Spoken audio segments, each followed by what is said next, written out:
Ladies and gentlemen, my name's Paul. Hopefully you're having an amazing day. In this video, we're going to be discussing both Zen 4 for mobile and desktop, touching on some architecture-related information concerning Zen 4, and then moving on to RDNA 3, where we're going to be, well, going over some very interesting things that I've learned concerning AMD's upcoming graphics cards. And we're going to get right into it after this message from the video sponsor. And if you're going to be building yourself a new Ryzen 7000 PC, well, this sponsor will be very interesting for you because you can get yourself a nice cheap Windows key. If you're running a copy of Windows 10 which isn't activated, of course, not only do you have to worry about the missing customization options, but there's also that annoying Windows desktop watermark reminding you to activate. Today's video is sponsored by whokeys.com, and they have an excellent price on Windows 10 Professional as well as home keys. Yeah, and they also of course sell games. I've bought a few Windows 10 keys with my own personal account to test everything was legit and worked in preparation for this sponsored video. You can pick up one of their keys for 25% off using the coupon code RGT in the checkout. There's links to their website in the video description. Also, if you're building a few systems, there's bundles available too. Again, you can check out whokeys.com and use the coupon code RGT for 25% off the listed Windows 10 key prices. Starting things out generally, the Ryzen 7000 series features 16 cores, 32 threads, around 5.1 to 5.2 gigahertz single core, 5 gigahertz all core. We've seen actually AMD demonstrate the 5 gigahertz all core already, as well as of course an engineering sample Zen 4 CPU anyway. Engineering samples apparently can hit 5.3 gigahertz, but it does require a lot of exotic cooling, so possibly not something that, the average person will be enjoying. And again, this is engineering sample, so possibly things could change for the final production silicon. I'm hearing it's a Q3 late launch, but others have told me it's going to be Q4. Ryzen Vcache models are planned, although I'm getting mixed messages here. It seems like it's going to be closer to the launch of Intel's 14th generation for the Vcache models, although someone else insists it's going to be much earlier. Now, not Zen 4 related, but I have also learnt that AMD's Rembrandt is definitely coming to the desktop, not too surprising, but the iGPU is apparently highly overclockable and supports very fast memory frequencies as well.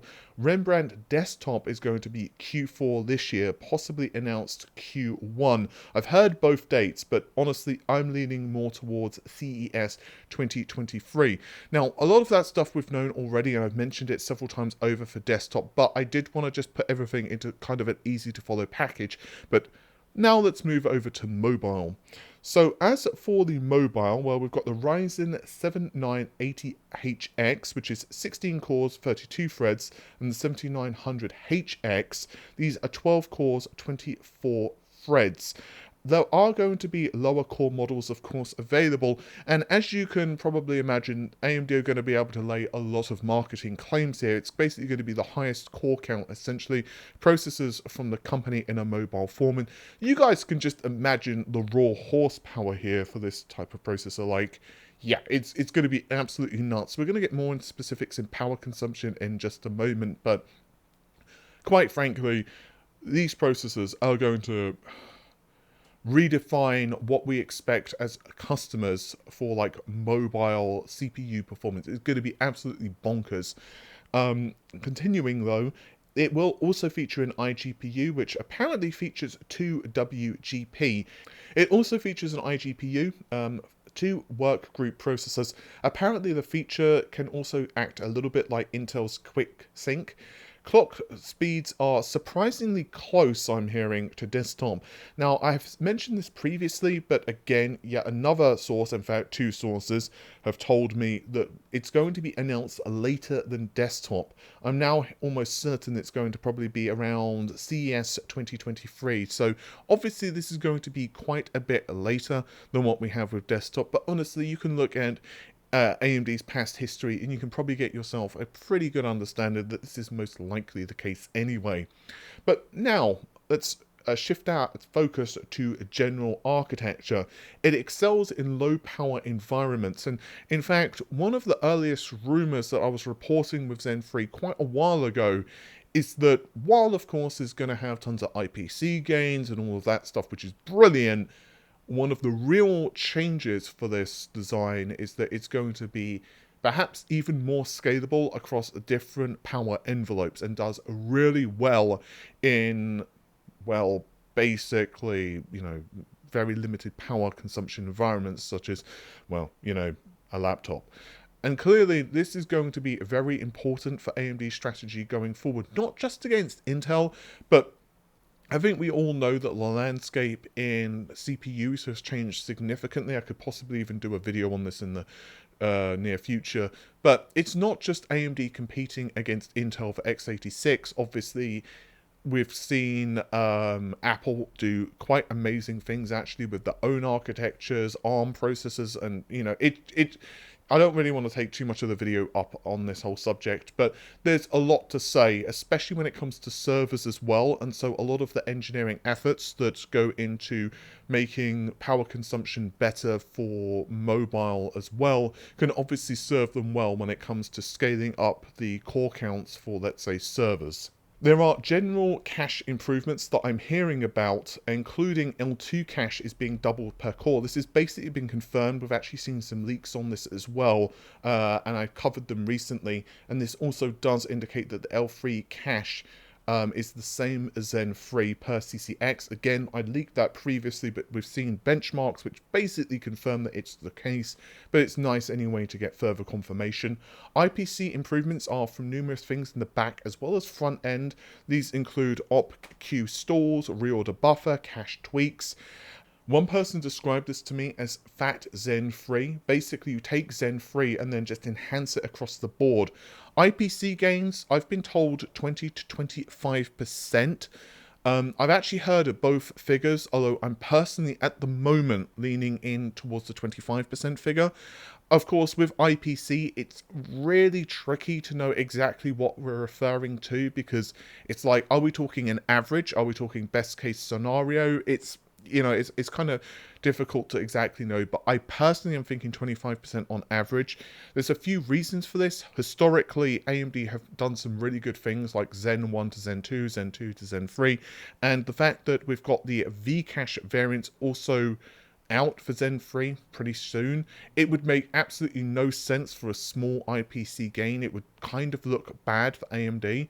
And also we've got clock frequency bumps as well, so you can kind of throw all of that together. I'm hearing 1T, so that's single thread, not all cores. I'm hearing it's around 35 to 40%. I'm leaning more towards 40% at the moment, but of course, at the end of the day, these products have not launched, and I'm still not certain whether this is average or whether this is best case scenario. I've been told it's average, but pinch of salt on all of that. Just a quick reminder though, the AM5 platform itself is going to really be AMD's kind of moved into parity with Intel on a lot of technology. There were some rumors that we're going to see DDR4 support for the desktop Ryzen Zen 4 CPUs, but I'm almost certain that this is just not the case. Basically, to my understanding, it's only going to be DDR5 support. I've had even more people tell me that this is true, and it's, I understand it from several perspectives, including, iGPUs and all of that jazz, and higher core counts. And ultimately, the transition to, faster memory has to happen at one point or another, right? It has to. But it would be kind of cheaper for the customer. And one of the things I do like about Intel's Alder Lake is it does give you the option, and arguably on Alder Lake, there's not really that much of a performance deficit on DDR4. In fact, a lot of it comes with memory timings as well, honestly. But yeah, ultimately, the point doesn't really matter because, it doesn't support it, so there you go. And obviously there are other benefits as well, like PCIe Gen 5 and all of that stuff. So ultimately, AM5 is going to be a big leap. I'm going to talk more about Zen 5 and some other little bits in a moment, but, I'm trying to keep this video as tight as possible. So now let's move on to some RDNA free information. Specifically, I want to begin with Navi 33. Just a really quick note about Navi 34. I honestly don't know. I just nudged the wire there, so I was like, did I unplug that? Did I do a silly? But no, I didn't. This is good. But yeah, I don't think Navi 34 is going to be anytime soon. Like, I'm still hearing mixed things, whether it's cancelled or just really delayed. But Navi 33, I'm almost positive at this point, is a mobile first SKU. And you're going to see this pretty evident as we go through the specifications and other details in just a moment. I've actually got like power consumption figures and stuff. But yeah, this design was really, kind of created with the idea that AMD are going to have an option which just drives them forward in laptops. And, again, I'll probably talk about this in a separate video because I've got some very interesting Intel stuff that I've been kind of just haven't had time to like go into and kind of verify actually with a few other sources. But long story short, we've seen all of the benchmarks and kind of numbers from Intel of Intel Arc, and you might remember if you've been a long time subscriber, I've said for a long time that Intel would launch first of all on mobile graphics first, and they have. And to my understanding, multiple sources who told me this information, they basically have said at this point, Arc is doing much better. And, it's going to be roughly the performance targets that I've talked about 1 trillion times at this point for desktop and mobile. So I'm not going to go over them again. But future Arc architectures, that's a weird thing to say. Future Arc architectures are obviously going to be significantly faster across the board, as you would expect. And this really will allow Intel to put a crap ton of pressure on the market. And this is why AMD, of course, are doubling down. Well, there's multiple reasons that they're doubling down on, their mobile graphics solutions. Because ultimately the market itself, like you guys can do your own research on this, laptops are selling really well. And yeah, I suspect that we're going to see a crap ton of improvement here. And ultimately, the thing is, AMD and Intel can somewhat squeeze Nvidia out of the market. I don't honestly know how all of this is going to play out because it's kind of weird because Nvidia basically need AMD or Intel at this point if they're going the x86 route for their laptops. Obviously, they could do a different thing. You could have like an ARM-based thing, and then they can emulate x86 code, which is slightly outside the topic of this video, but yeah, so we're going to talk now a little bit about Navi 33, or as I like to call it, the baby of the group. As everyone knows at this point, it's produced on a monolithic die using TSMC's 6nm process. I've mentioned these specs before, but I'll just go over them really quickly because I made a mistake in the previous video. I said it had a 256-bit memory bus, and that was a mistake. It was a 128-bit memory bus, 4096 stream processors. This is split across 2 shade engines, 128 megabyte Infinity Cache. I'm pretty sure that's right. I have heard some other numbers as well, like 96 megabytes, but I'm leaning towards 128 megabytes. Again, it's designed around mobile first. I'll discuss power consumption in just a second. The desktop performance is faster than the 6900 XT or on par, depending on who you ask. Remember how I said it's got 128-bit memory bus? Well, this is because it's got 8 gigabytes of RAM, although I'm hearing from multiple folks that the Radeon Pro version probably has 16 gigabytes. Now, the desktop power consumption is 225 to 250 watts. I'm unsure whether that's just AMD haven't settled on which one it is, or whether that's just different versions. That, depends whether it's an AIB version or not.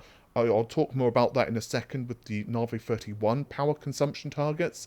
Mobile is 120 to 150 watts. This is roughly on par with the 6800, I think it's 6800M. So yeah, the power consumption is obviously kind of high, but it's roughly what you would expect for a mobile SKU, high-end mobile SKU. And curiously, I'm hearing that there's only 8 PCIe lanes. Now, I believe they are Gen 5. I'm not 100% on that. I believe they are Gen 5 capable, especially on desktop, but I'm not 100%. All I have learned from multiple people now is that, yeah, only 8 lanes. Honestly, this makes sense on a laptop just with, well, how, the internals of laptops work. But on desktop, I don't think it's going to be a really big deal. If you're running it in, let's say, a Gen 4 board. I might do some testing at some point or another with a 6800 XT and kind of do some overclocking and different bus speed testing just for curiosity, and then I'll have those figures when the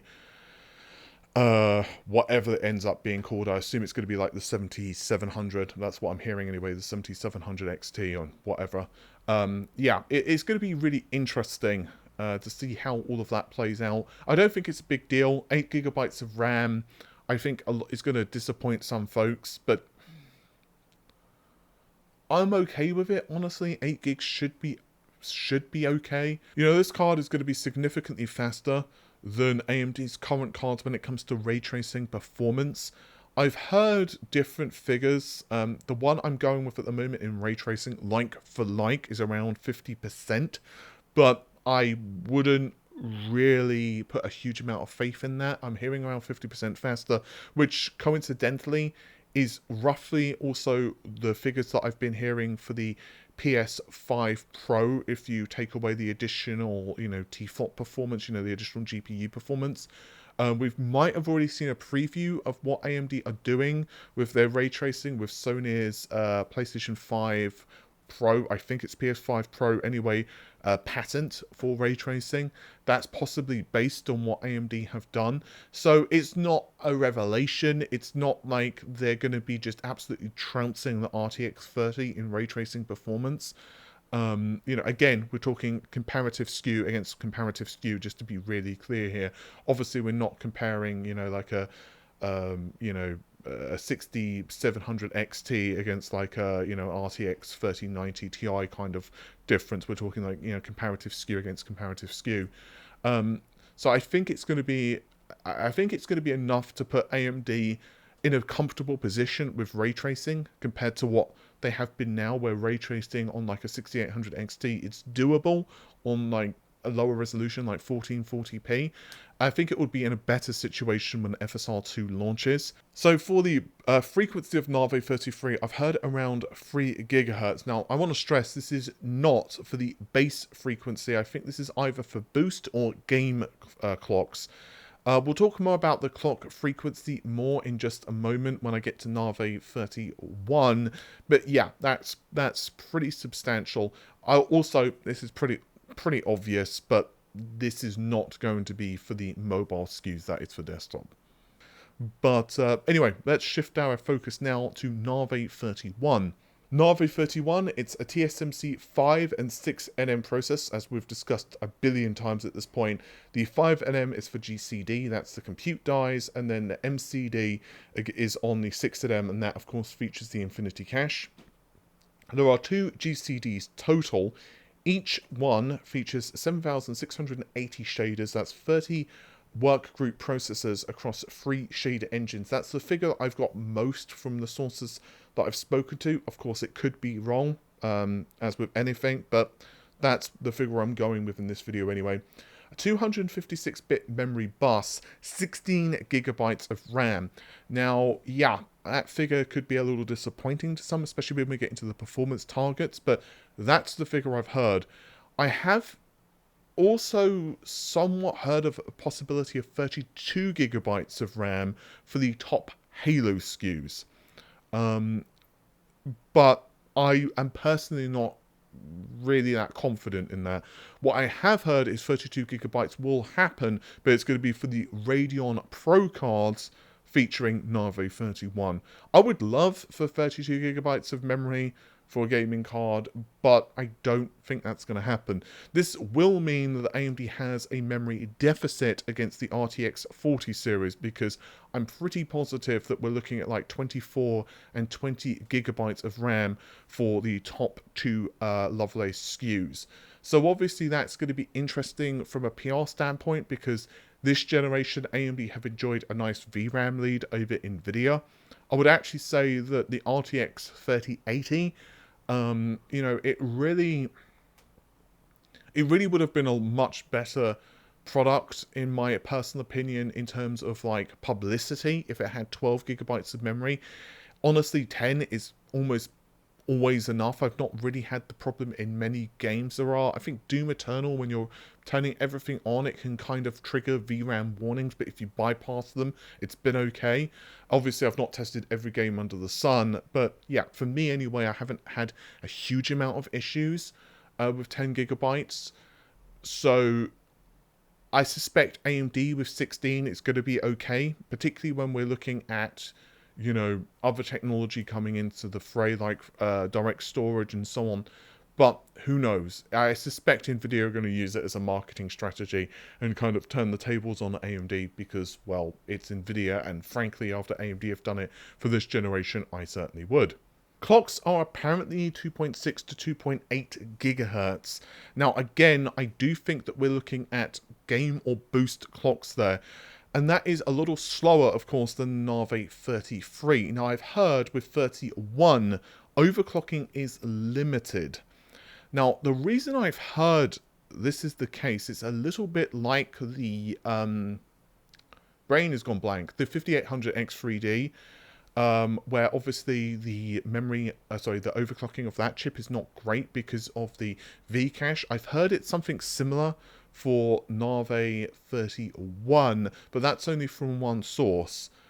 I'm not fully confident in that yet, but I don't think we're going to be seeing, like, you know, it hit 4 gigahertz or anything absurd.